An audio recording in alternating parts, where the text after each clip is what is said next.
நம்ம பார்க்க போகிறது வந்து இல்லஸ்ட்ரேஷன் 1 அகைன். இது வந்து மே 2019 முக்கியமான கேள்விங்க. KK Limited runs a department store which 10 points for each purchase of ₹500 which can be discounted by the customers for further shopping with the same merchant. Unutilized points will lapse on expiry of 2 years from the date of credit. Value of each point is 0.50. During the accounting period 11-12, the entity awarded 1 crore points to various customers, of which 18 points only remain undiscounted.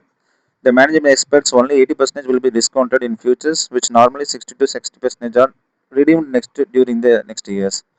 Company approached your firm with the following queries, and I asked you to suggest accounting treatment under the applicable India AS 115s. So first of all, அவங்க உங்களுக்கு என்ன கேட்குறாங்க அப்படின்னு பார்த்தா, company வந்து விற்குது. ஒவ்வொரு பாயிண்ட்டுக்கும் 500 ரூபாய்க்கு மேலே நீங்கள் எவ்வளோ பாயிண்ட் எடுக்கிறீங்களோ அதுக்கு 50 பைசா கொடுத்துட்றாங்க ஒவ்வொரு பாயிண்ட்டுக்கு. அப்போ அந்த பாயிண்ட்டை நீங்கள் வந்து ரிடம்ஷன் பண்ணிக்கலாம். அப்படின்போது நீங்கள் எவ்வளோ கொடுத்துக்கிறாங்கன்னா மொத்தம் எத்தனை பாயிண்ட் வந்து 1 கோடி ரூபா பாயிண்ட் வந்துருக்குது. அந்த 1 கோடி பாயிண்ட்டை வந்து நீங்கள் எப்படி யூட்டிலைஸ் பண்ணுறீங்க அப்படின்னு அந்த கணக்கு. How should the recognition be done for sale of goods worth ₹10 lakh on particular day. அப்போ 10 லட்சம் அப்படின்னும் போது how should the recognition be done on sale of goods. நீங்கள் 10 லட்ச ரூபாய்க்கு சேல்ஸ் பண்ணீங்கன்னா உங்களுக்கு எத்தனை பாயிண்ட் கிடைச்சிருக்குன்னு பார்த்தீங்கன்னா எவ்வளோ பாயிண்ட் கிடைச்சிருக்கு இவங்ககிட்ட 2000 பாயிண்ட்ஸு. ஏன்னா 500 ரூபாய்க்கு மேலே சம்பாதிக்கிறதுக்கு ஒவ்வொருக்கும் 10 பாயிண்ட் தராங்கன்னும் போது அப்போ 10 லட்சத்துக்கு வந்து 2000 × 10னா 20,000 பாயிண்ட்ஸ் உங்களுக்கு கிடைச்சிருக்கும். அதான் லாஜிக்கு. இப்போ இது வந்து 2000. அப்போது 500 ரூபாய்க்கு மேலே பர்ச்சேஸ் பண்ணால் 10 பாயிண்ட். அப்போ 20,000 பாயிண்ட்ஸ் உங்களுக்கு கிடைச்சிருக்குது இல்லையா? அப்போ 20,000 பாயிண்ட்ஸ் நான் என்கேஷ் பண்ணால் ஒரு பாயிண்ட்டுக்கு 0.50 போது எனக்கு 10,000 ரூபாய் கிடைக்குது. அப்போ நான் 10 லட்ச ரூபாய்க்கு நான் பொருள் பர்ச்சேஸ் பண்ணியிருந்தேன், எனக்கு இன்னொரு 10,000 ரூபாய்க்கு நான் பொருளை சேர்த்து வாங்கிக்கலாம். ஆனால் அவங்க பாயிண்ட் ஆஃப் வியூவில், அந்த கம்பெனி பாயிண்ட் ஆஃப் வியூவில் 10 லட்சம் தான் அவனுக்கு உள்ள பணம் வந்திருக்கும். அப்போ இன்கம் எப்படி ரெகனைஸ் பண்ணுவான்னா 10 லட்சம் தான் ரெகனைஸ் பண்ணி ஆகணும். ஆனால் டோட்டலாக எவ்வளோ நடந்தது? ஸ்டாண்டர்ட் செல்லிங் ப்ரைஸ் 10,10,000 ரூபாய். 10,10,000 ரூபாய்க்கு இவன் என்ன செய்யறான்? 10 லட்சம் தான் எடுத்துக்கலாம் போது. அப்போ 10,10,000 ரூபாய்க்கு 10 லட்சம் தான் இன்கம் ரெகனைஸ் பண்ணுறான்னா அப்போ 10 lakh எவ்வளோ பண்ணியிருக்குன்னு பார்த்தீங்கன்னா 9,90,000 ரூபாய். அப்போ டெஃபர்டு ரெவன்யூ பாயிண்ட்ஸ் இந்த 10,000 வந்ததில்ல டெஃபர்ட் ரெவன்யூ அப்படின்னும் பொழுது அது என்ன செய்யணும்? கஸ்டமருடைய லைபிலிட்டி பாயிண்ட் இல்லையா? Customer loyalty point. அப்போ லைபிலிட்டி ஃபார் கஸ்டமர்ஸ் ப்ரோக்ராம் சொல்லுவாங்க. அது அப்போ வந்து கேஷ் வந்து 10 lakhம் revenue liability under customer loyalty program. அந்த ஆள் உங்கள்கிட்ட தொடர்ந்து வாங்கினாலும் நீங்கள் அவனுக்கு என்ன செய்றீங்க? டிஸ்கவுண்ட் கொடுக்குற மாதிரி கணக்கு. அப்போ நான் கேஷ் 10 லட்சம் தான் வாங்கினேன். ஆனால் 10,10,000 உள்ள மதிப்புள்ள பொருளுக்கு நான் வந்து 10,000 தான் வாங்குறேன், 10 லட்சம் தான் வாங்குறேன் அப்படின்னும் பொழுது மிச்சக்கூடிய இந்த 10 லட்சத்தை தான் நீங்கள் அட்ஜஸ்ட்மெண்ட் பண்ணணும். எந்த ரேஷியோவில்? அந்த ரேஷியோ. எந்த ratio? That means I have given that ratio. அப்போ ஜேர்னல் என்ட்ரி பார்த்தீங்கன்னா பேங்க் அக்கௌண்ட் டெட்டாட் ஒரு கேஷ் அக்கௌண்ட் டெட்டாட் டு சேல்ஸ் டு கிரெடிட் வந்து லைபிலிட்டி கஸ்டமர்ஸ் லாயல்ட்டி ப்ரோக்ராம்னு சொல்லுவாங்க. இது வந்து பிகாஸ் அவன் நம்மள்ட்ட வாங்குறதுனால. சரி, அதே வந்து how should the redemptions be recorded இந்த இயர் 11-12. 11-12 ஒருவேளை டோட்டல் சேல்ஸ் என்டிட்டி வந்து 5,000 lakhs பண்ணியிருக்கிறாங்கன்னு வச்சுக்கலாமே. அப்போ 5,000 lakhs 1 2 3 4 5 டிவைடட் பை 500. அப்போ உங்களுக்கு வந்து 1 கோடி பாயிண்ட் கிடச்சிருக்கும். அதானே? 5,000 lakhs டிவைட் பை 500 போட்டால் உங்களுக்கு 1 கோடி பாயிண்ட்ஸ். அப்போ 1 கோடி பாயிண்ட் நீங்கள் என்கேஷ் பண்ணால் உங்களுக்கு எவ்வளோ கிடைச்சிருக்கும்? 50 lakhs கிடைச்சிருக்கும். அப்போ ரெவன்யூ அலோகேஷன் எப்படி பண்ணுவீங்க? இது சேம் கான்செப்ட் தான். 550க்கு 5,000 lakhsனா 5,000க்கு எவ்வளோன்னு பார்த்தா 49,50,495 அப்படின்றது டெஃபர்ட் ரெவன்யூ. ஸோ அதே மாதிரி தான் பேங்க் அக்கௌண்ட் டெட்டாட் டு சேல்ஸ் அக்கௌண்ட் டெட்டாட் to liability customers loyalty program நீங்கள் போடுறீங்க. சரி, இது வந்து ஒரு பெரிய விஷயம் கிடையாது. சரி, அடுத்தது வந்து சி பாயிண்ட் அடுத்து நம்ம போக போகிறோம். சி பாயிண்ட் என்ன அப்படின்னு தான் நம்ம அடுத்த கேள்வி. சரி, இந்த இடத்துல இன்னொரு விஷயம் அவன் சொல்கிறான். இது வந்து டோட்டலான பாயிண்ட்டுக்கு நீங்கள் எடுத்துட்டீங்க இல்லையா? இது வந்து 5,50,000. அவன் இன்னொரு பாயிண்ட் அவன் சொல்ல நம்ம கவனிக்கல.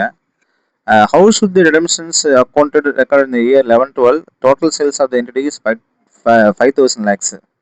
அப்போ 5,000 lakhsக்கு நீங்கள் you got it that sum amount that is 49,50,009.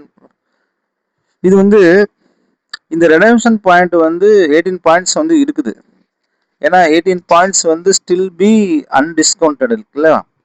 அப்போ அந்த அன்டிஸ்கவுண்டட் பாயிண்ட்ஸுக்கு நம்ம என்ன பண்ணலாம்? அப்போ அன்டிஸ்கவுண்டட் பாயிண்ட்ஸு 42,11,002 சார் எப்படி வந்துச்சு அப்படின்னு ஒரு கேள்வி உங்கள் மனசில் வந்திருக்கணும். சரி, இப்போ நான் உங்களுக்கு சொல்லித்தரேன். பாயிண்ட் பி வந்து ஸ்டில் பி நாட் ஃபினிஷ்டு தான் சொல்கிறாங்க, ஸ்டில் நாட் பி ஃபினிஷ்டு. அப்போ ஒரு கேள்வி வந்திருக்குது பாயிண்ட் பிலேயே, அதாவது how should the redemptions of transaction be recorded in 11-12. இந்த 11-12 பாயிண்ட்லேயே வந்து இருக்குது இல்லையா, 49,50,000 நம்ம சொல்லியாச்சு. அப்போ ரெவென்யூ வந்து ரெக்கக்னைஸ் பண்ணுறது வந்து 49,50,000 தான். அப்போ revenue to be recognised for undiscount points estimated be recognised அப்படின்றாங்க. அப்போ அந்த கணக்கில் சொல்லியிருக்கிறான் பாருங்க, அன்ரெக்கக்னைஸ்டு பாயிண்ட் வந்து the management expects only 80% will be discounted in futures of which normally 60 to 70% redeemed during the next years. அப்போ அந்த 18 லட்சம் வந்து அன்டிஸ்கவுண்டட் பாயிண்ட் இருக்கக்கூடியது வந்து 80% என்ன செஞ்சிடும்னு சொல்லிடுறாங்க அவங்க, ஃபியூச்சரில் நடந்துரும் அப்படின்றாங்க. அப்போ ஃபியூச்சரில் எனக்கு என்ன ஆயிரும், இது என்ன ஆயிரும், கம்பல்சரி என்ன ஆயிருமா, சேல்ஸ் ஆயிரும் தான் சொல்கிறாங்க. அப்போ நம்ம என்ன பண்ணுறது, அப்போ இந்த பாயிண்ட் நீங்கள் எடுத்துக்கணும். ஸோ நான் will tell you, A point முடிச்சுட்டு ஸோ பி பாயிண்ட் தான் நிற்கிறோம். நீங்கள் வந்து இந்த 44,00,000 எப்படி வந்துச்சு நான் சொல்கிறேன், இந்த 18%. அப்போ லாஜிக்கலாக பாருங்கள், 1 கோடி அதில் 18 வந்து டிஸ்கவுண்டட், அப்போ எவ்வளோ தான் ரிலீஸ் ஆகிருக்குது, அந்த 18 லேக்கு 80% தான் ரிலீஸ் ஆக போகுது. அப்போ இந்த 18 லேக்கு 80% ரிலீஸ் ஆச்சுன்னா எனக்கு 14,40,000 கிடைக்கும். அப்போ ஆல்ரெடி எனக்கு எவ்வளவு 82, இப்போ ஒரு 14,40, அப்போ 96,40 தான் எனக்கு ஃபியூச்சரில் ரெவன்யூ நான் ரெகக்னைஸ் பண்ண முடியும். எப்படி நல்லா கவனிச்சிட்டேன் இல்லையா? அப்போ ஏன்னா 1 கோடின்றது வந்து நீங்கள் அப்படியே 1 கோடி உங்களுக்கு வரதில்லை, அந்த 1 கோடியில் 18 வந்து ரிமைன் டிஸ்கவுண்டடாக இருக்கனால அந்த டிஸ்கவுண்டட் போர்ஷன் வந்து திருப்பி 80% தான் ஆக போகுது அடுத்த ஃபியூச்சர் அப்படின்னும் பொழுது, அப்போ ப்ரெசென்ட் 80, இது வந்து ப்ரெசென்ட்டு இன் ஃபியூச்சர் ரெண்டுத்தையும் சேர்த்துனாவே 96,40 தான். அப்போ 96,40 அப்படின்றது வந்து டோட்டல், அதில் டோட்டல் 96,40 இல்லையா. அப்போ எனக்கு இப்போ எவ்வளோ ஆச்சு அப்படின்னு பார்த்தா 82 தான் ப்ரெசென்ட்டில்.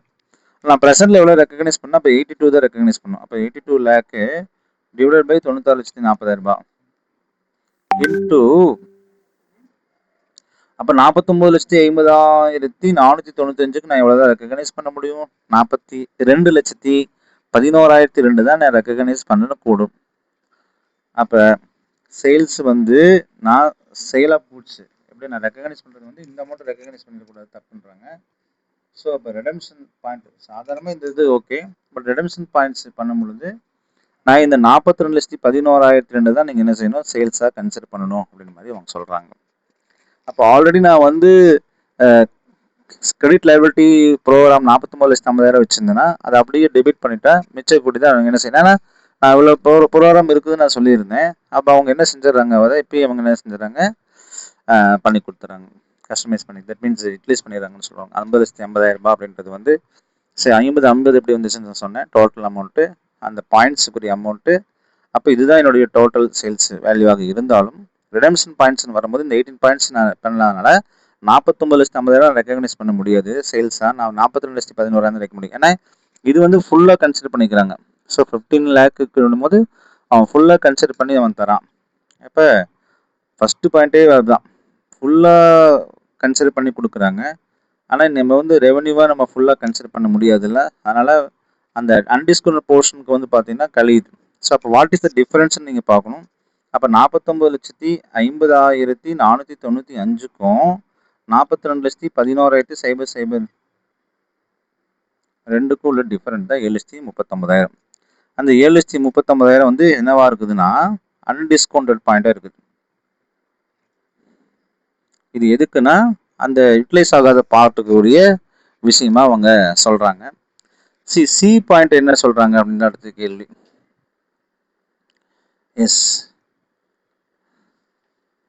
சி பாயிண்ட் கிட்டத்தட்ட அதே தான். How much deferred revenue to be recognized at the year end because of the estimation only 80% of the outstanding சொன்னேன். அந்த 80% தான் நான் சொன்னேன். 18 லட்சத்துக்கு 80% போட்டால் 14,40,000. அப்போ 96,40,000. 96,40,000 வந்து 40,000 வந்து பார்த்தீங்கன்னா, ஸோ 96,00,000 இதுனா 84 லட்சத்துக்கு 49,50,000 வந்துச்சு. ஸோ அந்த டிஃபரன்சஸ் தான் நான் உங்களுக்கு அப்படியே சொல்லி கொடுத்துட்டேன். இது வந்து தான் சி பாயிண்ட்ஸ். அப்போ 7,90,000 7,39,493 வந்து ரெவன்யூ டு பி டெஃபர்டு. இந்த ரெவன்யூ தான், பட் இது டெஃபர்டு எனக்கு பின்னால் தான் கிடைக்கும். ஏன்னா திருப்பி அந்த 20% யூட்டிலைஸ் பண்ணாங்கன்னா எனக்கு இந்த அமௌண்ட்டு ரெவன்யூவை ரெக்கக்னைஸ் பண்ணலாம் அப்படின்றத இந்த கேள்வி. அப்புறம் அதான் அவன் சொல்லிட்டான், சி பாயிண்ட்ல அவன் கிளியராக சொல்லிட்டான். அப்பொழுது டி பாயிண்ட்ல என்ன சொல்ல வரான்? அப்போ டி பாயிண்ட்ல வந்து இந்த நெக்ஸ்ட் இயர் 22-23 60% ஆஃப் த அவுட்ஸ்டாண்டிங்ஸ் என்னவா இருக்குதுங்க? அவுட்ஸ்டாண்டிங்ஸ் பாயிண்ட்ஸ் as follows. அப்போ 60% இந்த 22-23 அந்த 80% வந்து 60% அவன் சொல்கிறான், கணக்கில் சொல்லிட்டான். In 22-23 வந்து KLA Limited would recognize revenue for discounting 60% of outstanding points as follows. அப்போ 18 lakhல 60% போட்டால் உங்களுக்கு 10,80,000 ரூபாய். 80% இல்லைங்க, 60% போட்டாங்க. அப்போ 82 lakh ஆல்ரெடி ப்ரெசன்ட்டு. இப்போ ஃபியூச்சர் எவ்வளவு? 10,80,000 தாங்க. 14,40,000 ரூபாய் இல்லை, 96 லட்சம். அப்போ 14,40,000 வந்து போன வருஷம். அப்போ 96 லட்சம் அது போன வருஷம் முடிஞ்சது வரைக்கும் 96 லட்சம். 96,40,000 ரூபாய். புரியுதுங்களா? அப்போ அதில் என்ன செஞ்சீங்க? 82 லட்சத்தில் 96,40,000 எடுத்தீங்க. இப்போ வந்து போன வருஷம் ரெக்கக்னைஸ் பண்ணிட்டீங்க. அதாவது இந்த அமௌண்ட் வந்து 2011-12 ரெக்கக்னைஸ் பண்ணிட்டீங்க. இதுதான். இப்போ நீங்கள் போன கணக்கில் எடுத்து பார்த்தீங்கன்னு வச்சுங்கன்னா இது சேம் கான்செப்ட் தான். இங்கே எப்படி சார் வந்து 96,40,000 வந்திருக்கும், இது ப்ரெசென்ட்டாகவும் இது ஃபியூச்சராகவும் வந்திருக்கும். இப்போ இது வந்து பார்த்தீங்கன்னா அப்படியே உள்டாவாக மாறுது. நான் சொன்னேன் இது ப்ரெசென்ட் அது ஃபியூச்சர். 96-40 வந்து ப்ரெசென்ட்டு, இது வந்து ஃபியூச்சராக வந்து. அப்போ 92,80,000 அப்படி வந்துச்சுன்னு நம்ம சொல்லிட்டேன். ப்ரெசென்ட் ப்ளஸ் ஃபியூச்சர் சேர்த்து சொல்லியாச்சு. அப்போ கீழே என்ன வருதுன்னா, கீழே இருக்கக்கூடியது தான் டோட்டல்னு நினைக்கிறேன். இங்கே பாருங்க, அதான் போட்டிருப்பீங்க. எஸ், சேம் கான்செப்ட் தான் இங்கே வருது. ஸோ இது எல்லாமே சேம் கான்செப்ட் தான். அப்போ லாஜிக்கலாக பாருங்கள், போன வருஷம் என்ன நினச்சி எனக்கு 96 நினச்சி, இப்போ நான் ப்ரெசென்ட் எவ்வளோ தான் வரப்போகுதுங்க? 92,80 தான் வரப்போகுது. அப்போ நான் 49,80,000 எவ்வளோ தான் ரெக்கக்னைஸ் பண்ண முடியும்? இப்போ பார்த்தீங்கன்னா 47,65,621 தான் ரெக்கக்னைஸ் பண்ண முடியும். நல்லா கவனிச்சுக்கணும். அப்போ 92,80,000 நான் எவ்வளோ ரெக்கக்னைஸ் பண்ணலான்னா 96,40,000 ரூபாய் இன்ட்டு 49,50,000 5000 சேல்ஸ் பண்ணிக்கலாம், 50 லட்சம். அப்போ 47,65,621 இந்த கான்செப்ட் தான் வரும். நான் தப்பாக போட்டேன். 49 சரி. இப்போ பாருங்கள், 92,80,000 டிவைடட் பை 96,40,000 இன்ட்டு 49,50,495. இப்போ 47,65,621 ரெக்கக்னைஸ் பண்ணணும். நான் ஆல்ரெடி எவ்வளோ ரெக்கக்னைஸ் பண்ணிட்டேன்?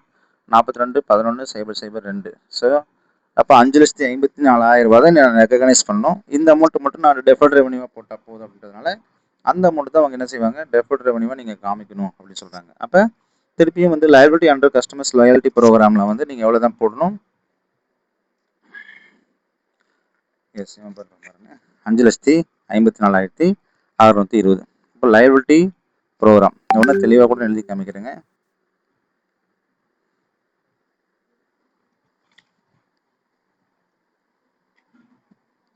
liability